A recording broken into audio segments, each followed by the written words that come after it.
Hi there, this is Haley with Bygone Blooms. Thank you so much for joining me in today's video.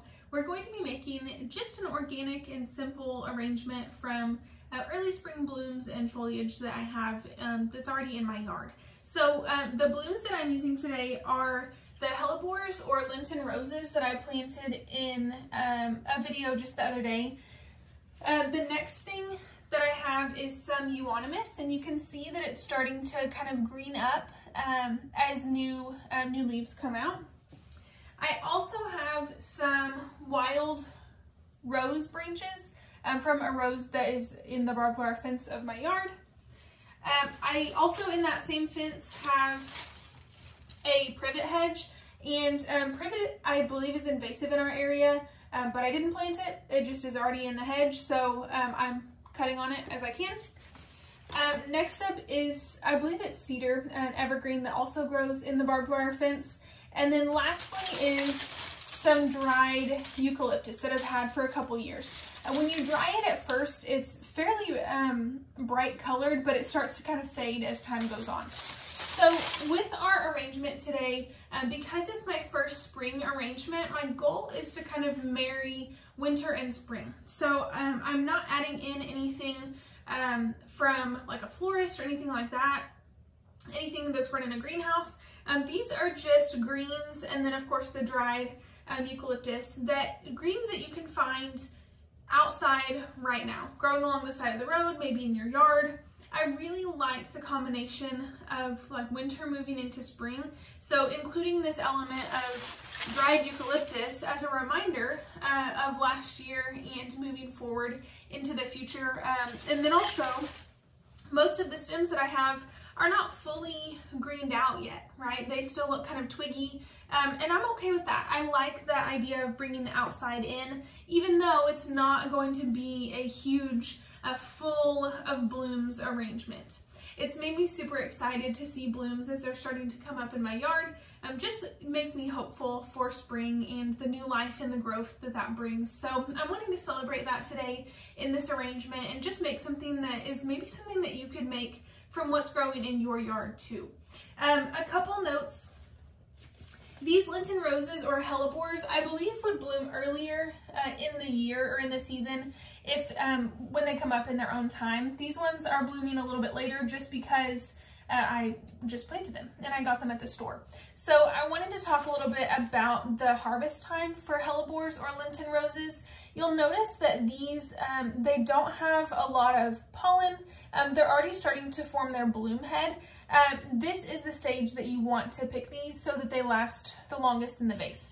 So in this example, you'll notice this front flower has pollen still with it, but this flower behind it, you can tell, has already been visited by the bees and or whatever pollinated it, and it has lost its pollen. It's starting to make its seed pod. So it's important, if you're going to pick a stem that has some flowers that are more fresh, that you make sure on that same stem, like I have here, there are flowers that are further along in the process so that it'll last the optimal time in the vase. And this one even has a bud that has not quite opened yet. So, and that's okay. I also wanted to note that with all of my stems, my Lenten roses and my greenery, I have pulled off the lower leaves. You just want to make sure that you don't have yucky leaves that are hanging out in your water. It makes the water dirty. So I've pulled off all the lower leaves, including on my greenery, and I just cut the extras off of my pruners. So try to get as much off as you can.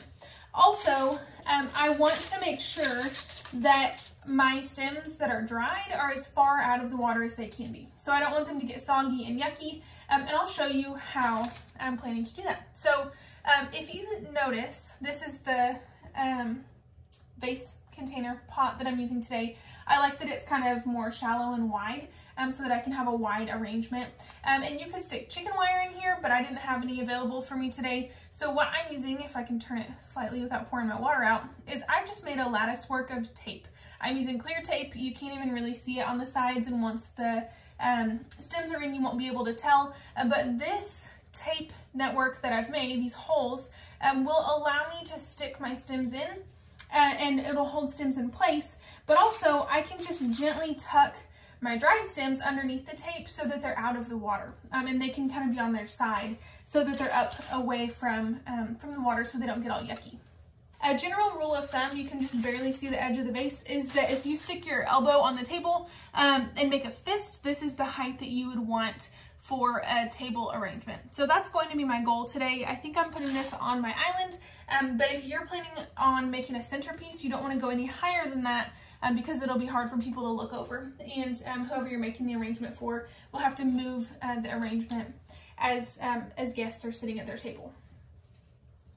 So you may have noticed I like to work with odd numbers, so I have 3 of these. I've got 3 of my euonymus, 5 of my cedar. So I always like to have things a little bit offset so that it looks more organic and natural. And what I like to do is start with a thicker greenery stem. In this case, I'll use my evergreens, and I like to just start placing them. In our arrangement today, here, let me scoot my dried things out of the way so they're not blocking your view. In our arrangement today, like I said, I want it to be kind of more long and I guess less tall. So more wide, less tall. That's our goal. So let me scoot you down a little bit so you can see. There you go. What I'm going to do is I'm going to just try to kind of balance the stems of greenery that I have on each side.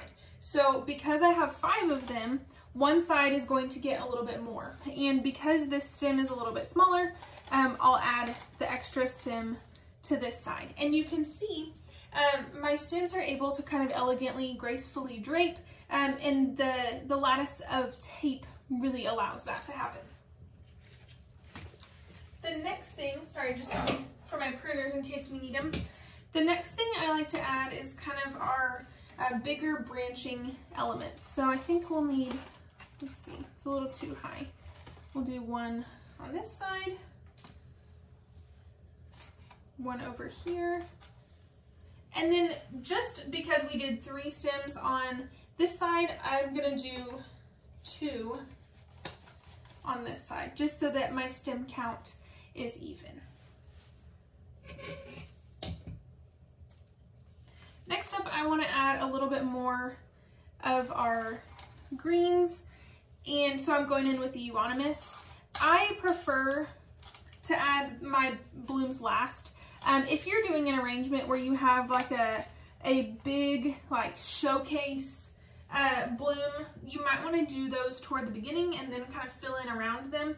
But in this case, like I said, I'm doing those last just because I feel like since I only have a couple blooms, I want to make sure that they stand out and they're not covered up by anything.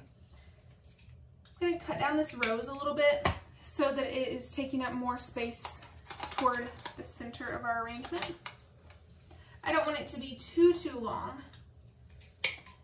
And in this case, the thorns are really tiny, so I didn't take them off. But if you're working with roses and you're giving them to a client, you might want to, especially if the thorns are large, you might want to take those off ahead of time. And a lot of times if you're buying them wholesale, the thorns have already been removed. Kind of tuck this guy down in here. And I really like the framework that I have so far, but you'll notice that the middle is pretty open, and that's where I'm going to come in with some of these dried pieces, especially the ones that are a little bit shorter.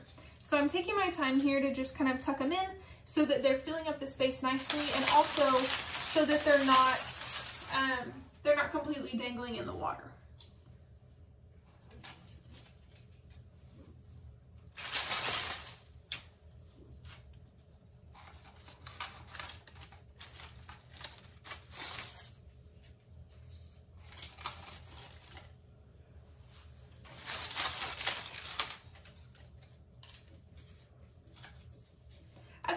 I'm just trying to kind of evenly space things.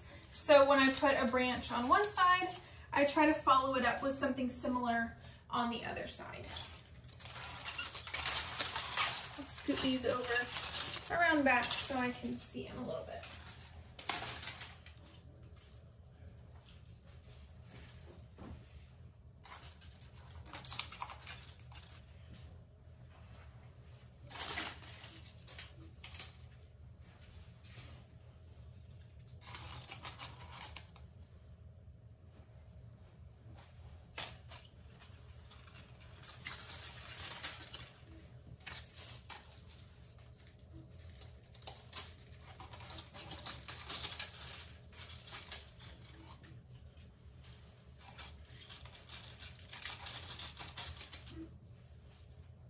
All right, so you'll notice that I've kind of left it more empty here. And my goal, sorry, I'll scoot back so you can see my face. My goal when I'm making arrangements is that they're almost more triangle shaped, so that there's more interest on the sides than in the middle. And what I'm going to do is just save those middle spots for some of my blooms. So, and you'll also, I'm sure you've noticed as I've been working, I'm sticking everything in sideways, but these blooms are a short enough stem that I can stick them in straight up and down.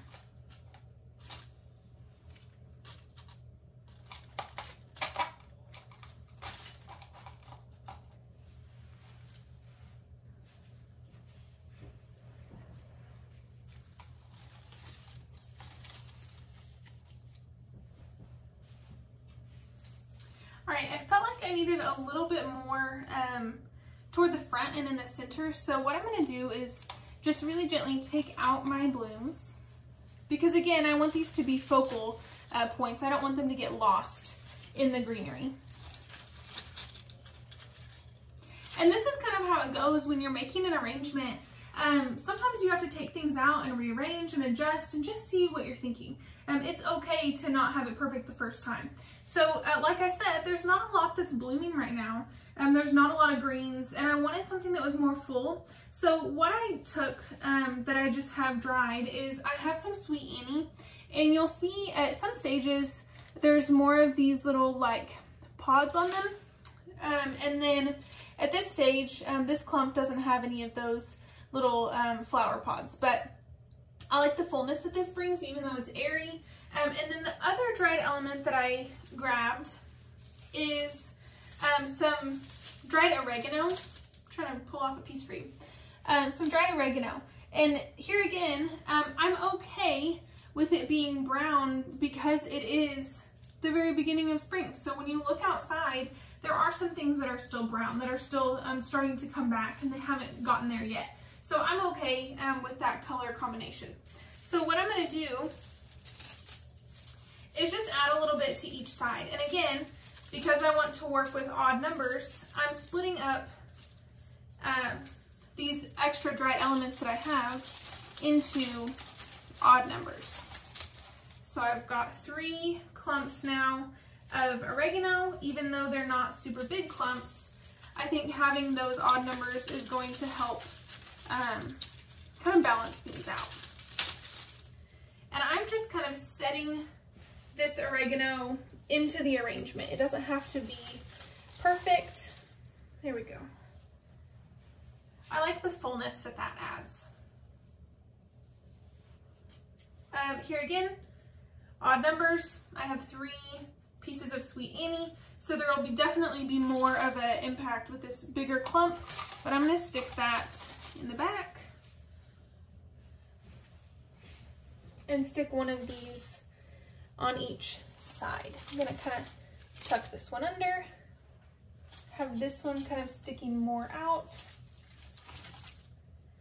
Okay, and again, my goal is that these are not touching the water, my dry elements.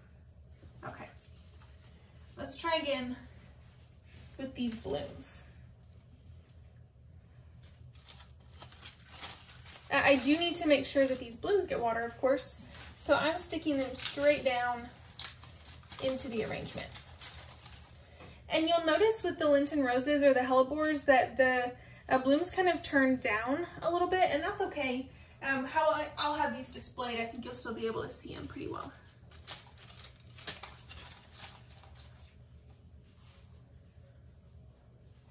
Okay, I'm feeling like this piece is too big, so I'm gonna cut it apart so that it takes up less space. It's pretty airy. It's not super thick, but it felt like there was just too much going on in that one spot. And I'll take a picture for you guys from the back too, so you can see it.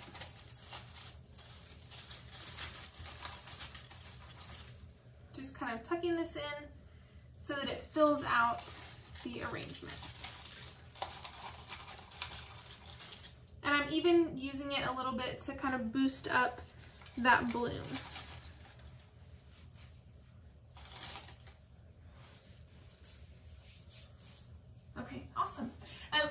some pictures for you guys so you can see this from all angles, and it's not perfect, but this is to me a reminder that spring is on the way, that like I said, new life and growth is coming, and it's something that I can put on my table that looks really lovely, and I don't have to buy flowers from the store. All of these things were dried elements that I already had dried from last year, or that I picked from my yard as they're starting to come out. So my encouragement to you is, even if it feels like nothing is happening yet, if it feels too early, surely you have something that is starting to bud out, or that could give you some green.